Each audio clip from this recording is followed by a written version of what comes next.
It began with euphoria, the roaring 20s, an era of jazz, excess, and rising dreams. Optimism swelled. Wealth felt endless. But on October 24, 1929, Black Thursday struck like a silent whisper. By Black Tuesday, the scream was deafening. The American soul plunged into shadow.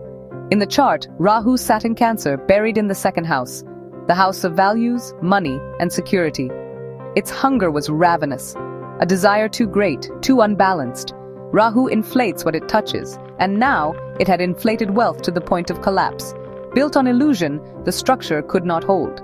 Saturn stood across the chart in Sagittarius, in the seventh house. Trust faltered. Institutions broke. Trade deals, banks, public alliances. Saturn tested every bond and found them wanting.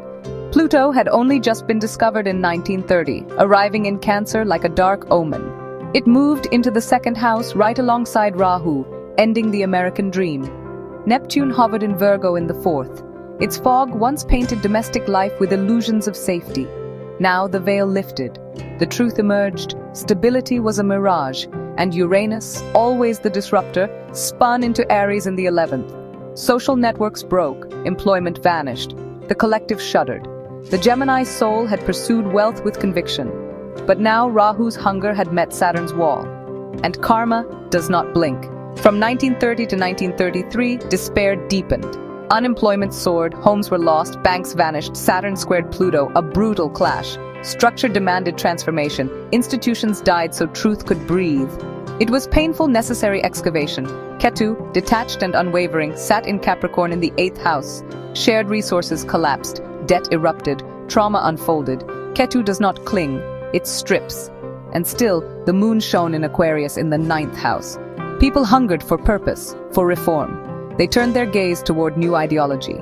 That hope arrived in 1933. Franklin D. Roosevelt stepped in. The New Deal was born, not as a miracle but as medicine. Jupiter moved through Virgo in the 4th house. Expansion through service, healing through domestic reform, practical help for people. Saturn in Aquarius began to reconstruct belief, law, education, the soul of the people. New systems formed to hold society together. Pluto continued its long excavation in Cancer, rebuilding value systems, banking integrity, and faith in currency. Recovery was patient, structural, and slow. Gemini's soul, once dizzy with dreams, began to steady. It found a voice, not of grandeur but of resilience. And then, 1937, the final test. The economy dipped again, progress stalled. Saturn returned to Aries in the 11th, testing the collective once more. The government pulled back. Confidence wavered. Neptune remained in Virgo. Confusion returned. Mars stirred in Gemini, restless, reactive, unsure. The Gemini soul paused again. Should it move forward? Should it retreat? The hesitation was karmic. And karma responded, "You chased wealth, you met karma, you fell, you learned." The Great Depression wasn't just numbers and graphs, it was soul reckoning. Rahu's hunger became a mirror. Saturn struck the foundation. Pluto exposed the depths, and Ketu tore away the illusion. But through it all, Aquarius kept whispering, "There is a better way." Across these years, the planets moved, and the nation learned.